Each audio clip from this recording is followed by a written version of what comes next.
चलो हम लोग स्टार्ट करते हैं। तो हमारा जो टॉपिक का नाम है गॉस थ्योरम, ठीक है। हम लोग गॉस थ्योरम से पढ़ाई स्टार्ट किए हैं। I think Anandita Gauss theorem से ही छोड़ के चले गई थी। तो देखो गॉस थ्योरम का में क्या होता है। तो यहाँ पर हम लोग फ्लक्स के बारे में पढ़ते हैं, ठीक है। तो इसका मतलब क्या होता है, टू फ्लो। ठीक है, गॉस थ्योरम में मतलब टू फ्लो, मतलब कि जैसे पानी था, याद करो। जब हम लोग पाइप में वाटर का फ्लो पढ़ते थे ना, याद करो। डिस्चार्ज पढ़ते थे, वहां पर पानी फ्लो हो रहा ना ऐसे करके। तो वहां पर क्या, इसका फ्लो को क्वांटिफाई करने के लिए क्या पढ़ते थे, डिस्चार्ज पढ़ते थे। डिस्चार्ज पढ़ते थे, ठीक है। डिस्चार्ज क्या था, वॉल्यूम पर यूनिट टाइम था। तो एक बात बताओ, जब हम लोग वाटर का फ्लो हो रहा था तो हमने हमने डिस्चार्ज पढ़ा, ठीक है। तो उसी तरीके से एक बात बताओ, हमारे हमारे पास भी तो इलेक्ट्रिक फील्ड भी तो एक फ्लो ही हो रहा ना एक तरीके से। जब भी ये चार्ज हो रहा था, पॉइंट चार्ज मान लो है, तो क्या हो रहा है, इलेक्ट्रिक फील्ड भी फ्लो हो रहा है, देखो। तो ये कितना इसका मतलब कि ये कितना फ्लो हो रहा है वो कौन बताएगा, तो फ्लक्स बताएगा। तो देखो क्या है, flux is a measure of number of electric field line crossing A given area, ठीक है। अभी सिर्फ ये आनंदिता तुम बोलते रहोगे, ठीक है, और सब तो को पता है क्योंकि मैं तुम्हारे लिए रिपीट कर रहा हूँ। तुम्हें समझ में आ रहा है कि नहीं बोलना। Flux is a measure of, ठीक है, number of electric field line crossing एक गिवन एरिया। देखो एक क्रॉसिंग एक गिवन एरिया है ना, एक एक मान लो एक सर्कल है यहाँ पर, ठीक है। एक तार से तुमने सर्कल बनाया और इसके बीच में कितना सारा electric electric field line cross हो रहा है, वही वही है तुम्हारा, उसी का मेजर है तुम्हारा फ्लक्स। फ्लक्स बोलते हैं, flux is a measure of number of electric field line crossing A given area. बोलो समझ में आया आनंदिता, बोलो।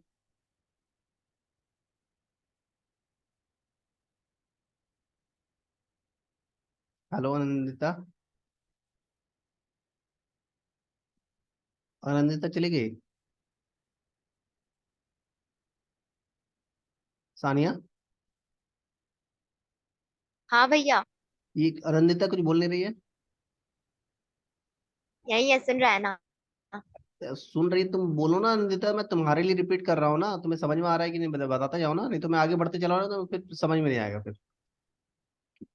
बोलो हाँ रिया। हाँ, आ रहा रिया है। बताओ क्या है ये फ्लक्स, क्या होता है। Is a measure of number of electric field line crossing A given area. एक एरिया है, इसके अंदर कितना सारा इलेक्ट्रिक फील्ड लाइन क्रॉस कर रहा है, वही उसका मेजर है, उसी को बोलते हैं फ्लक्स। जैसे यहाँ तीन फ्लो हो रहा है, देख रहे हो ना। ठीक है, अब नेक्स्ट है, ये डिपेंड किस किस चीजों पर करता है, तो तीन चीजों पर डिपेंड करता है, प्रेशर, एरिया और एंगल पर, ठीक है। ये इलेक्ट्रिक फील्ड लाइन का प्रेशर कितना है उस पर डिपेंड करता है। ये जो हमने सरफेस लिया है, ये इसका एरिया कितना है इस पर डिपेंड करता है। और तीसरा एंगल, ये सरफेस जो हमने लिया है, ये किस एंगल में रखा हुआ है। तो चलो एक एक करके हम लोग देख रहे हैं, depend on amount of electric field, ठीक है। तो ये प्रेशर वाला जो है, प्रेशर को ही इलेक्ट्रिक फील्ड बोल रहा है, कितना अमाउंट ऑफ इलेक्ट्रिक फील्ड है। तो यहाँ पर देखो हमने क्या किया, एरिया सेम लिया फर्स्ट केस में, ठीक है। पर इलेक्ट्रिक फील्ड जो है अलग अलग लिया, यहाँ पर देखो ज्यादा है, इसमें कम है। तो आनंदिता बताओ कि फ्लक्स किस में ज्यादा होगा, टू में ज्यादा होगा कि वन में ज्यादा होगा, बताओ आनंदिता। टू में होगा ना। हाँ बिल्कुल सही, देखो टू में ज्यादा है यहाँ पर। अब सेकंड केस में क्या है कि हमने इलेक्ट्रिक फील्ड सेम लिया, ठीक है, बट हमने क्या किया, एरिया अलग अलग ले लिया, एक छोटा एरिया लिया, एक बड़ा एरिया लिया। तो बताओ वन का फ्लक्स ज्यादा होगा या टू का फ्लक्स ज्यादा होगा, बोलो आनंदिता। टू का होगा। बिल्कुल सही, ठीक है। देखो आनंदिता जब से बोल बम से आई है एकदम तेज हो गई है आनंदिता। अब देखो, जो फ्लक्स है ना, ये हम लोग फाई फाई से डिनोट करते हैं, ठीक है, याद रखना ये चीज, फ्लक्स को फाई से डिनोट करते हैं, ठीक है। देखो हर जगह फाई फाई लिख रहा है ना, फाई फाई फाई हर जगह। थर्ड केस देखो, एंगल है, ठीक है। तो हमने क्या किया, सबसे पहले एक एंगल में इसको रखा, स्ट्रेट रखा पहले, परपेंडिकुलर से, और उसी को मैंने थोड़ा सा टिल्ट करके रखा, टेढ़ा करके रखा। तो बताओ फ्लक्स किसमें ज्यादा होगा, टू में ज्यादा होगा कि वन में ज्यादा होगा, बोलो अनंता। फिर से बताइए।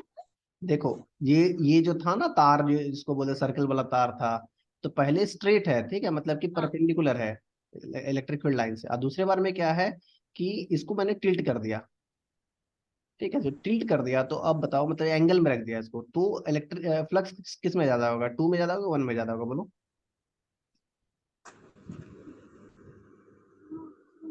नहीं पता लगा। गजब है भाई, तुमने डिफिनेशन ही नहीं समझा इसका मतलब, खाली टू वन कर दी बस। ये क्या लिखा हुआ है, ठीक से पढ़ो। Flux is a measure of number of electric field line crossing A given area, एक गिवन एरिया में कितने सारे इलेक्ट्रिक फील्ड लाइन क्रॉस कर रहे हैं, वही वही उसका मेजर है, वही वही है फ्लक्स। ठीक है। तो यहाँ पर देखो कि जब परपेंडिकुलर था तब कितने सारे लाइन क्रॉस कर रहे थे, और उसी को जब मैं थोड़ा टेढ़ा कर दिया, टिल्ट कर दिया, तो कितने सारे इलेक्ट्रिक फील्ड लाइन क्रॉस करे, काउंट करके बताओ, और किसका किसमें ज्यादा फ्लक्स होगा बोलो।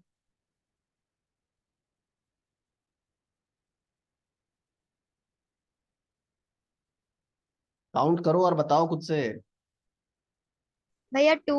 हाँ हाँ, इसमें काउंट क्या करना, तुम तो बेवकूफ टाइप से काउंट भी कर रही हो। आप देखो ना यहाँ पर ऊपर में देखो, यहाँ पर एक्स्ट्रा ये वाला, एक्स्ट्रा ये आ जा रहा है, नीचे में भी देखो एक्स्ट्रा ये आ जा रहा है इलेक्ट्रिक फील्ड, यहाँ पर देखो कम है ना इलेक्ट्रिक फील्ड, ये नहीं आ रहा है इसमें, ये नहीं आ रहा है, तो ये एक्स्ट्रा दो आ जा रहा है, इसका मतलब है कि इसका फ्लक्स ज्यादा होगा, देखो टू का फ्लक्स ज्यादा है। तो इसका मतलब है कि जो फ्लक्स है वो दो तीन चीजों पर डिपेंड करता है, इलेक्ट्रिक फील्ड पर डिपेंड करता है, मैंने देखा, एरिया पर डिपेंड करता है, और थीटा पर डिपेंड करता है, क्या एंगल में रखे हैं। तो इसका इसका जो फॉर्मूला होता है ई ए कॉस थीटा होता है। ठीक है। अब देखो यहाँ पर ई ए कॉस थीटा मतलब क्या होता है, कॉस थीटा को हम लोग डॉट प्रोडक्ट में लिख सकते हैं ना, E vector dot A A vector. याद करो, हम लोग बार बार इसको बहुत बार लिख चुके हैं कि जब भी वेक्टर डॉट होता है तो कॉस थीटा आ जाता है। अब देखो यहाँ पर क्या है, ये है ई जो है वेक्टर क्वांटिटी है, ए है वेक्टर क्वांटिटी, तो vector quantity dot vector quantity क्या है, स्केलर क्वांटिटी बनेगा। बोलो अनंदिता, इसमें कोई प्रॉब्लम है तुम्हें?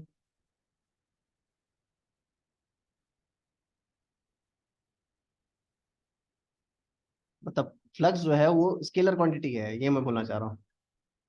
कोई डाउट है इसमें, बोलो जल्दी। नहीं भैया। चलो बहुत अच्छे। अब देखो, देखो ये तो हमने जैसा भी लिखा, एक नया टर्म आता है तुम्हारे लिए, एक नया ये टर्म होगा वैसे। तो मैं एक होता है टर्म एरिया फैक्टर, ठीक है, ये नया टर्म है, इसको थोड़ा सा समझो। एरिया फैक्टर एक होता है, ठीक है। एरिया फैक्टर क्या होता है? एरिया फैक्टर होता है तुम्हारा कोई भी सरफेस है, ठीक है, कोई भी सरफेस, जैसे एक सरफेस है, इसका परपेंडिकुलर एक वेक्टर बनता है। ठीक है, परपेंडिकुलर एक वेक्टर बनता है, उसी को बोलते हैं एरिया फैक्टर। और ये परपेंडिकुलर रहेगा इस सरफेस से, याद रखना। ठीक है। तो जैसे ये एक हमारा सरफेस था, इसका परपेंडिकुलर ऐसा ही होगा ना, तो यहाँ पर ए वेक्टर लिख दिया इसको। ठीक है। तो ए वेक्टर के लिए ऊपर में डॉट लगा दिए। उसी तरीके से देखो, ये भी तो एक सरफेस ही था ना एक तरीके से, सर्कल है तो क्या हुआ, सर्कल भी तो एक सरफेस होता है ना। तो इसका जो अगर बीच से हम अगर क्या, जहां पर सेंटर है वहां से क्या करेंगे, स्ट्रेट लाइन ड्रॉ करेंगे, वही हो गया हमारा एरिया वेक्टर, ए डैश जिसको लिख रहे हैं। ठीक है। तो अब देखो ये जो है यहाँ से इस सरफेस के लिए परपेंडिकुलर है, यहाँ पर देखो, जैसे यहाँ पर मैंने बोला था यहाँ पर परपेंडिकुलर होगा, यहाँ पर ये परपेंडिकुलर है इस सरफेस के लिए। ठीक है। मगर ये जो है अभी टिल्ट रखा हुआ था, जिसके कारण ये एक एंगल बन रहा है इलेक्ट्रिक फील्ड के साथ, जो कि थीटा डिग्री है। ठीक है। अब देखो एरिया फैक्टर को और कैसे लिख सकते हैं हम, एरिया फैक्टर को हम ये बहुत बार पहले भी मैं लिखवा चुका हूँ तुम लोग को, अगर फर्स्ट लेक्चर से देखो।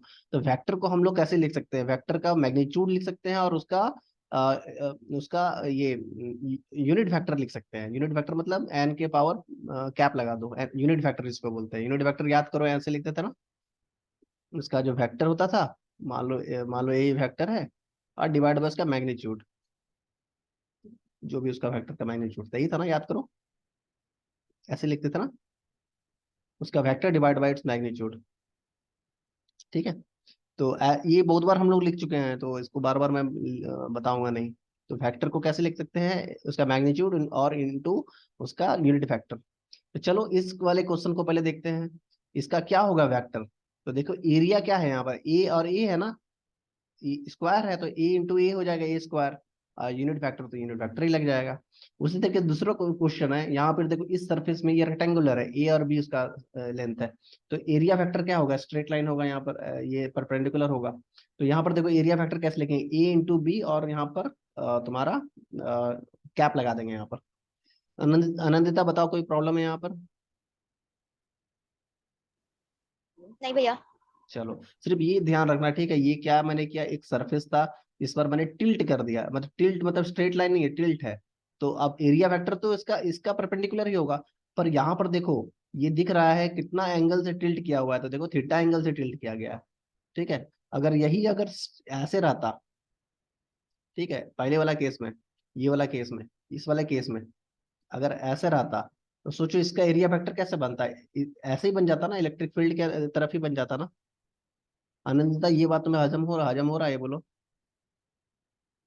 इस वाले केस में इलेक्ट्रिक फील्ड जो एरिया फैक्टर वो ऐसे बन जाएगा। हाँ। बनेगा ना? चलो बहुत बढ़िया बात है। अब देखो हमने क्या किया, यहाँ तक हुआ। अब देखो हमें एक चीज और पढ़े आगे हम। जो भी एरिया फैक्टर बन रहा है ना, यहाँ पर एरिया फैक्टर जो भी बन रहा है, वो क्या ना हमेशा आउटवर्ड डायरेक्शन में होता है, इनवर्ड नहीं होता है। क्लोज सरफेस के लिए हमेशा आउटवर्ड डायरेक्शन में होता है, ये एक चीज हमने पढ़ा है, ठीक है। तो देखो यहाँ पर ये तो पहले ही हम लोग सेम फार्मूला, ए क्या है सरफेस एरिया, एन इज क्या unit vector perpendicular to surface, हमने लिख चुके हैं। अब नेक्स्ट है जो फ्लक्स है, फ्लक्स का यूनिट क्या होगा, ऐसा यूनिट क्या होगा। तो देखो ई और एरिया का मल्टीप्लीकेशन है। ई ई क्या होता है, इलेक्ट्रिक फील्ड। इलेक्ट्रिक फील्ड हम लोग देखो कितने टाइम से पढ़ चुके हैं, न्यूटन पर कूलम होता है। देखो चीजें अब तुम्हें याद हो जाना चाहिए, ठीक है। न्यूटन पर कूलम हमने पढ़ चुका है, न्यूटन पर कूलम। और एरिया क्या है, मीटर स्क्वायर। ये इसका यूनिट हो गया। और हम लोग बाद में इस जो न्यूटन पर कूलम था, हमने वोल्ट पर मीटर भी हमने पढ़ा था, ठीक है। वोल्ट पर मीटर और इंटू मीटर स्क्वायर। तो यहाँ पर एक मीटर स्क्वायर कैंसिल हो जाएगा, वोल्ट इंटू मीटर हो जाएगा। तो ये भी हमने एक फॉर्मूला पढ़ा है। बोलो आनंदिता, कोई प्रॉब्लम है इसमें? नहीं भैया। और देखो हमने ये स्केलर है कि वेक्टर, ये भी हमने जस्ट पढ़ लिया, वेक्टर नहीं है ये, स्केलर है, क्योंकि डॉट प्रोडक्ट दो वेक्टर क्वांटिटी का स्केलर होता है। तो स्केलर मतलब क्या होगा, मैग्नीट्यूड हो गया, पॉजिटिव भी हो सकता है, नेगेटिव भी हो सकता है, जीरो भी हो सकता है, ठीक है। चलो आगे बढ़ते हैं। इसके बाद हमने एक प्रॉब्लम बनाया, ठीक है। तो प्रॉब्लम देखो अच्छे से, find flux of electric field E not I through the surface shown, ठीक है। तो ये एक सरफेस है, सरफेस, मैं तो थोड़ा सॉल्व कर दिया हूँ, बट जो क्वेश्चन था ऐसा था। ये एरिया फैक्टर्स में नहीं दिखाया गया था। तो सरफेस सिर्फ दिखाया गया था बस, और ये सब कुछ भी नहीं दिखाया गया था। चलो मैं क्वेश्चन को फिर से एक बार ड्रॉ कर देता हूँ, क्योंकि ये इंपॉर्टेंट क्वेश्चन है, देखो, ठीक है। तो सरफेस सिर्फ दिखाया गया था, बस इतना ही क्वेश्चन में था। देखो ए और ए है बस, और कुछ भी नहीं। तो बोला था कि फाइंड द फ्लक्स, फ्लक्स कितना होगा। तो देखो ये क्या है, ई और आई नॉट है ना। तो आई नॉट का मतलब क्या हुआ, ये जेड डायरेक्शन हो गया, ये वाई डायरेक्शन हो गया, ये और ये एक्स डायरेक्शन हो गया, ठीक है। तो आई नॉट है, तो जो इलेक्ट्रिक फील्ड है वो आई नॉट डायरेक्शन में है, ई जो है आई नॉट डायरेक्शन में, आई मतलब क्या होगा, एक्स डायरेक्शन में है। तो उसका जो इलेक्ट्रिक फील्ड होगा वो कुछ ऐसा होगा, ठीक है। ये तो हो गया। और ये बताओ कि हमारा जो फ्लक्स, ये एरिया फैक्टर है, हमने क्या बोला था, ई, फ्लक्स जब निकालते हैं ई इंटू एरिया, एरिया आता है ना। तो ई तो हमें पता है, ई ई नॉट और आई है, और एरिया कितना कितना होगा, तो एरिया होता है तुम्हारा इसका, एरिया, एरिया फैक्टर कितना होता है याद रखो, एरिया फैक्टर इसके परपेंडिकुलर होता है ना। तो हमारे लिए इस डायरेक्शन का परपेंडिकुलर किधर होगा। देखो ये जो प्लेन है, ये जो सरफेस है वो एक्स वाई प्लेन में है, तो एरिया वेक्टर जेड डायरेक्शन में होगा। तो यहाँ पर हमें ये वाला एरिया वेक्टर हमने यहाँ पर बना लिया। अब तुम बताओ, अब तुम बताओ इसको जस्ट फॉर्मूला में भी लिख दो, अगर ई और के डायरेक्शन होगा ना, यहाँ पर जेड डायरेक्शन है, के डायरेक्शन में हो गया। और हमें पता है कि डॉट प्रोडक्ट में आई डॉट के जब होता है तो जीरो हो जाता है, और आई डॉट आई रहता है तो वन होता है, हमें ये बात पता है। यहाँ देखो आई डॉट की है, तो इसका मतलब ये जीरो हो जाएगा। तो ये तो फॉर्मूला में तो आ ही रहा है, और साथ में ऐसे भी सोचो कि इस वाले सरफेस में क्या क्या कोई फ्लक्स क्रॉस हो रहा है क्या, कुछ फ्लक्स हो रहा है क्या, मतलब कोई भी लाइन क्या क्रॉस कर रहा है, नहीं कर रहा ना। देखो ये सारे के सारे क्या हो रहा है, इसके ऊपर से चला जा रहा है, मतलब इसके पैरेलल नहीं चला जा रहा है, सारे इलेक्ट्रिक फील्ड जो है इस सरफेस के पैरेलल चला जा रहा है, क्रॉस नहीं कर रहा है। हमने क्या पढ़ा था कि फ्लक्स का मतलब क्या है, फ्लक्स का मतलब है कि इसको क्रॉस करके कितना सारा लाइन जा रहा है, बट यहाँ देखो लाइन क्रॉस नहीं हो रहा है इसमें। तो इसलिए इसका आंसर जीरो होगा, फ्लक्स का जीरो आंसर। बोलो आनंदिता, समझ में आया ये बात?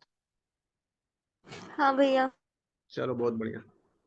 तो हमने यही सब समझा है, ओके।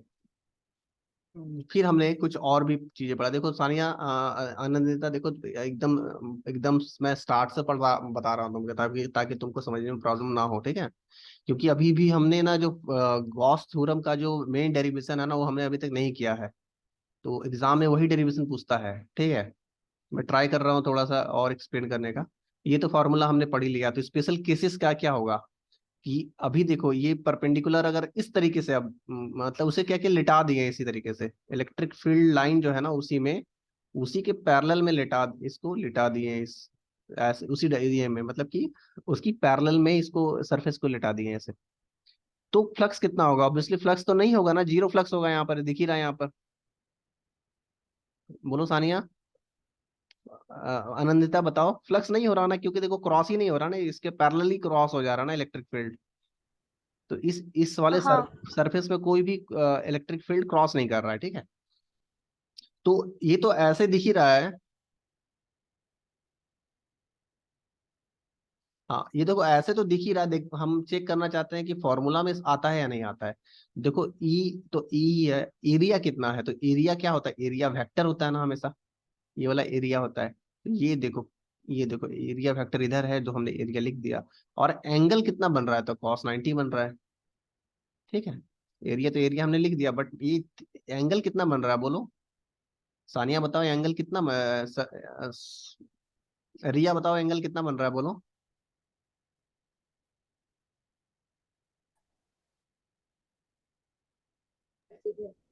90 डिग्री भैया।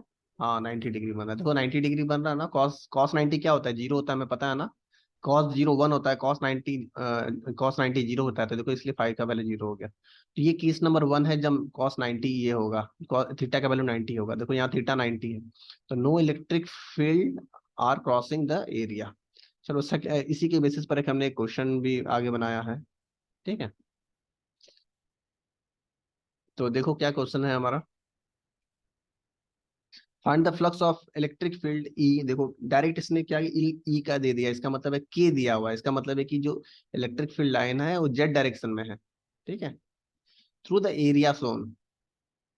तो पूछ रहा है क्या, फाइंड द फ्लक्स, फ्लक्स कितना होगा। तो फ्लक्स का मतलब हमें हमें क्या पता है कि जो भी एरिया है उसमें कितना सारा इलेक्ट्रिक फील्ड लाइन क्रॉस कर रहा है, उसी उसी का मेजर होता है ना फ्लक्स। तो देखो अभी क्या होता है, ये के डायरेक्शन में है इलेक्ट्रिक फ्लक्स, और हमारे एरिया फैक्टर बोलो, रिया किस डायरेक्शन में है बोलो, area factor x x direction में है, वाई डायरेक्शन में, जेड डायरेक्शन में, किस डायरेक्शन में है बोलो। देख यहाँ पर जेड में।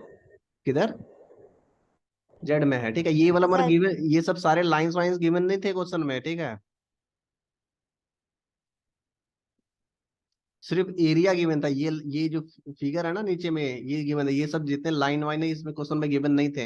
ये तो हमने अलग से बनाया है, क्योंकि ई का वैल्यू के डायरेक्शन में है, और एरिया जो है एरिया फैक्टर ऊपर के डायरेक्शन में होगा, हमें पता है। तो एरिया फैक्टर क्या होगा, ए इंटू के डायरेक्शन होगा, एरिया कितना ए इंटू ए हो जाएगा, ए स्क्वायर। क्लियर है। तो चलो अब एक बात बताओ, इतना तो बताओ कि फ्लक्स होगा या नहीं होगा, रिया बताओ इसमें फ्लक्स का जीरो होगा, जस्ट मुझे इतना बता दो, फ्लक्स जीरो होगा या नहीं होगा इस केस में।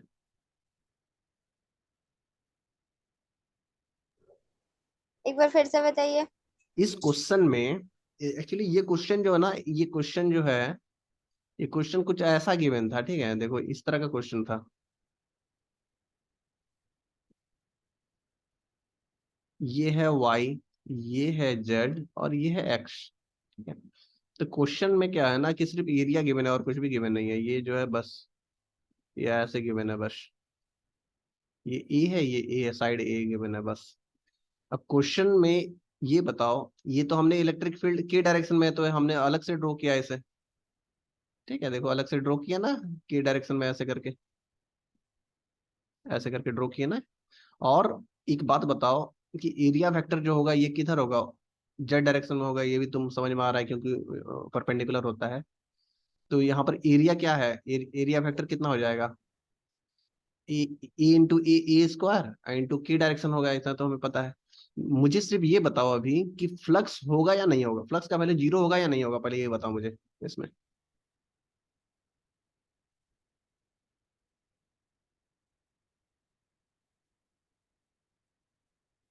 आज का दिन बहुत अच्छा है, आज सारे लोग प्रेजेंट हैं आफ्टर लॉन्ग टाइम। रिया बताएगी कि इस वाले केस में, इस वाले क्वेश्चन में फ्लक्स होगा या नहीं होगा, मतलब फ्लक्स का वैल्यू जीरो होगा या नहीं होगा, ये बताओ पहले, उसके बाद आगे बात करेंगे। अगर तुमने गलत बताया इसका मतलब है तुमको अभी तक कुछ भी समझ में नहीं आया।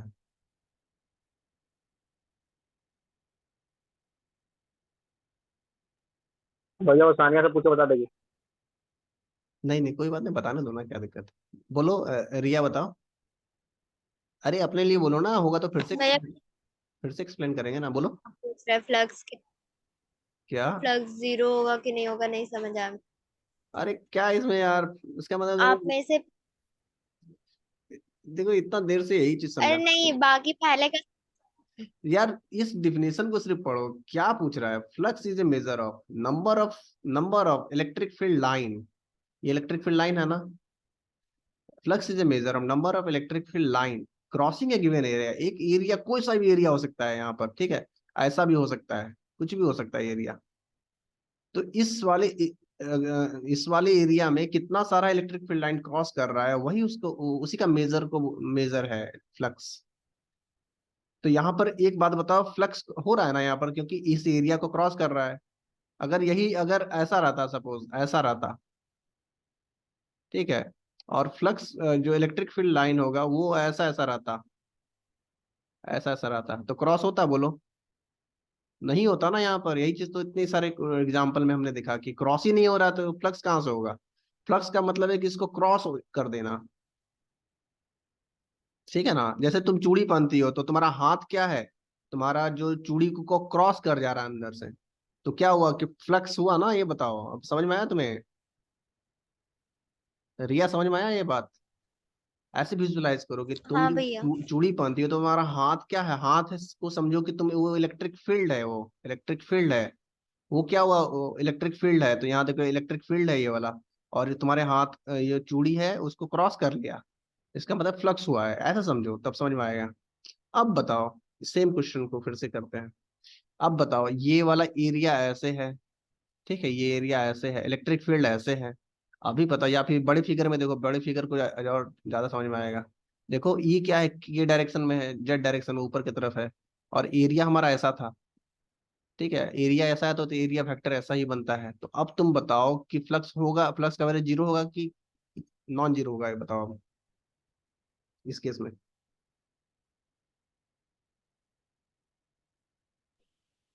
नहीं होगा ना। देखो ये एरिया क्या है, ये चूड़ी है तुम्हारा, ठीक है, ये तुम्हारा हाथ का चूड़ी है ना। और ये क्या है, ई क्या है, तुम्हारा हाथ है। तो क्रॉस हुआ है कि नहीं हुआ है, बोलो।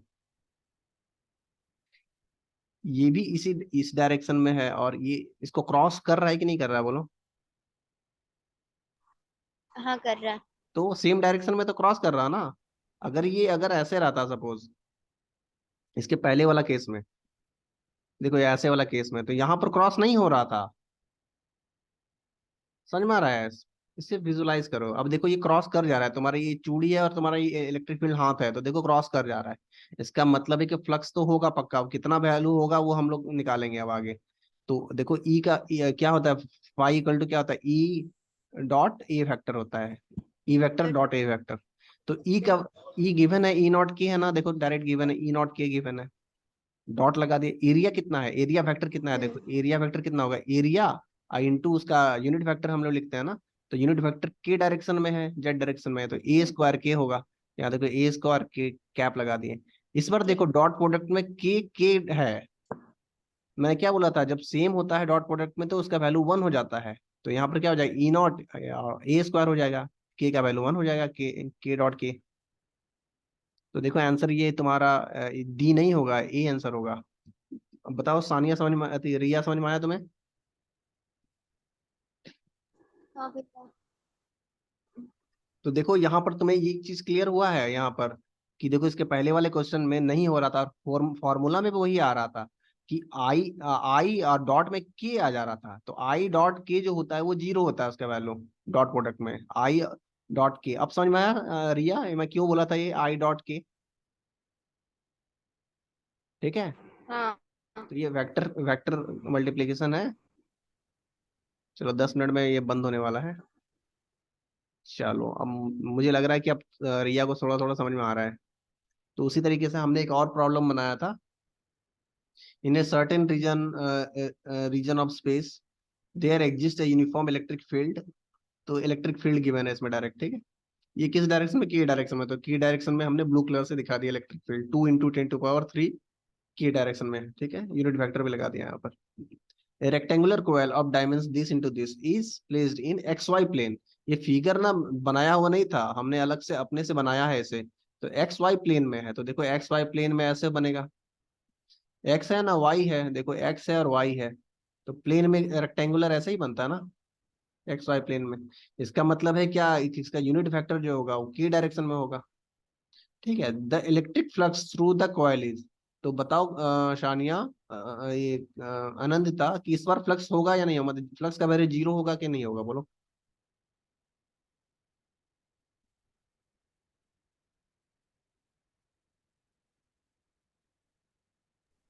नहीं होगा,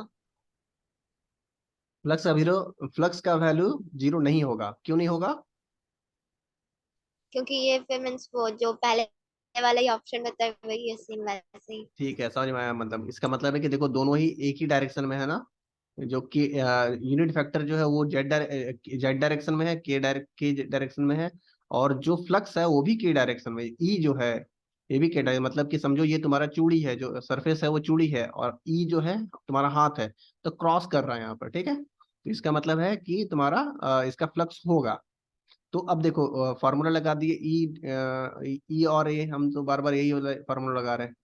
ठीक है, तो ई का वैल्यू डायरेक्ट गिवन है 2 × 10⁻³ 2 × 10⁻³ के।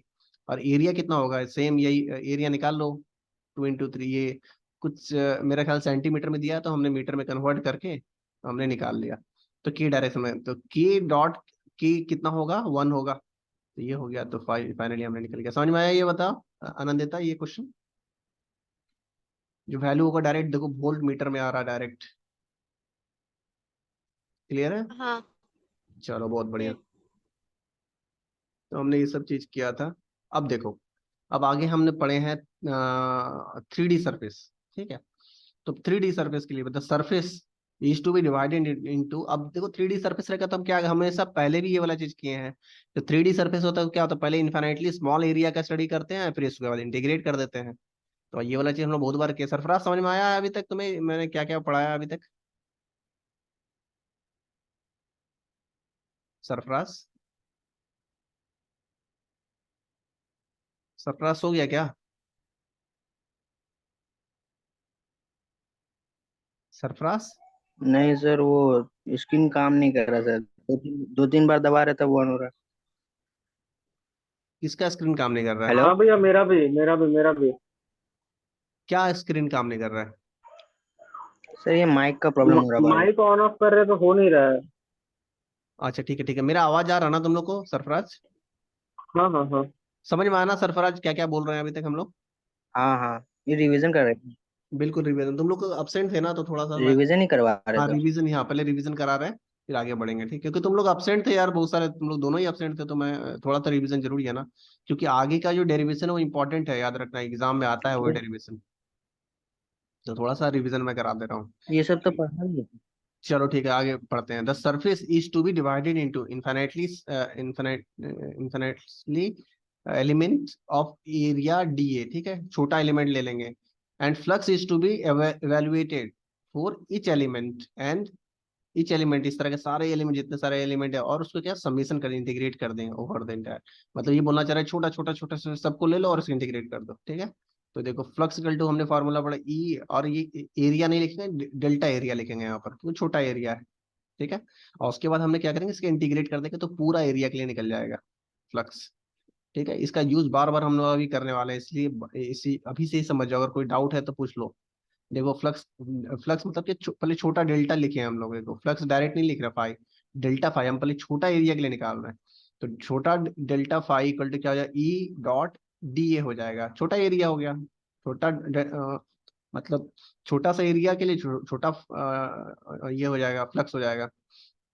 और उसको पूरे के लिए निकालना है फ्लक्स, तो इंटीग्रेट कर देंगे। क्लियर है आनंदिता, ये बात ये बताओ।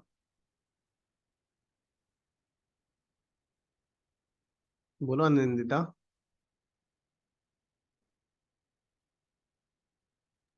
आनंदिता सो गई क्या? नहीं यार, क्या?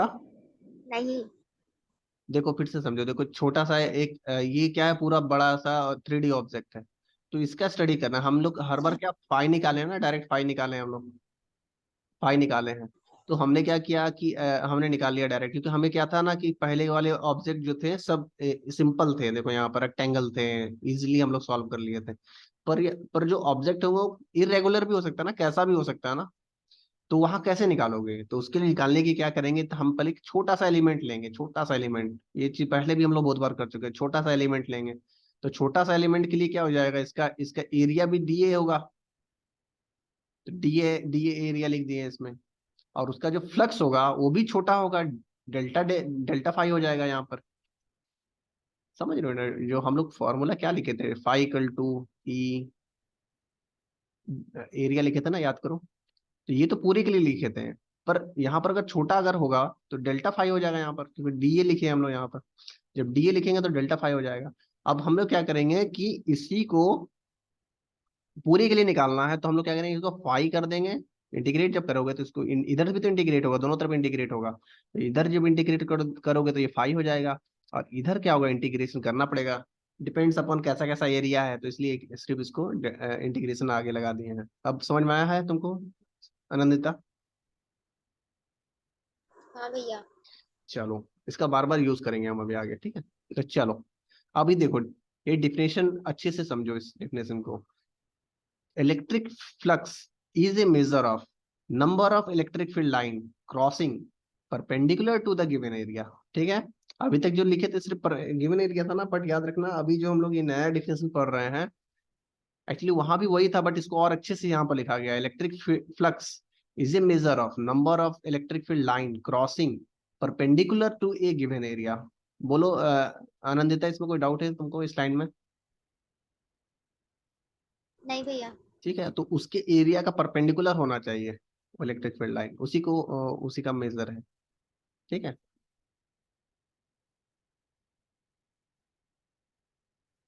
चलो, तो देखो ये फॉर्मूला हमें पता है, फाई इक्वल टू, ये हमने पढ़ा था। ठीक है, यहाँ इंटीग्रेशन होना चाहिए था, यहाँ पर इंटीग्रेशन होना चाहिए। ठीक है, ठीक है। नेक्स्ट है, why we take cos theta. Cos theta क्यों लिया है? ठीक है, the component of electric flux which is perpendicular to area और in the direction of area. ठीक है, तो देखो इसको ऐसे ना समझ के ऐसे समझो कि ये यहाँ पर भी हमने दिखाया है कि देखो, ये जो जो हमारा सरफेस था वो कुछ ऐसा था अभी। ठीक है, और इलेक्ट्रिक फ्लक्स, इलेक्ट्रिक फील्ड जो क्रॉस कर रहा है वो ऐसे क्रॉस कर रहा है, देखो ऐसे ऐसे क्रॉस कर रहा है। ठीक है, सरफराज अच्छे से समझना, ये इंपॉर्टेंट है, पता नहीं तुम इस टाइम थे या नहीं। तो ये बोलना चाह रहा है कि डिफिनेशन में क्या लिखा हुआ है, electric field, electric flux is a measure of number of electric line field line crossing perpendicular to the given area. तो यहाँ पर देखो ये परपेंडिकुलर नहीं है, हमें दिख गया ना, देखो इसका एंगल में है ना कुछ, है ना। अब इसका परपेंडिकुलर निकालना पड़ेगा।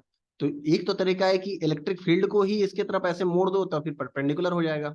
वो यही लाइन बोल रहा है, why we take cos theta the component of देखो, the component of electric field which is perpendicular to given area or in the direction of area। ठीक है, तो या तो तुम इसको इलेक्ट्रिक फील्ड लाइन को ही इसके परपेंडिकुलर कर दो, मतलब घुमा दो इसे कॉस कंपोनेंट लेकर के। या दूसरा तरीका है, जो आसान तरीका है, वो है आपका कि क्यों ना इसी का एक, जैसे इसका जो ये होगा, इसका जो इलेक्ट्रिक, ये ये एरिया वेक्टर ऐसा हो जाएगा इसका। ठीक है, तो क्यों ना इसी का एक कंपोनेंट ऐसे करके ले लें।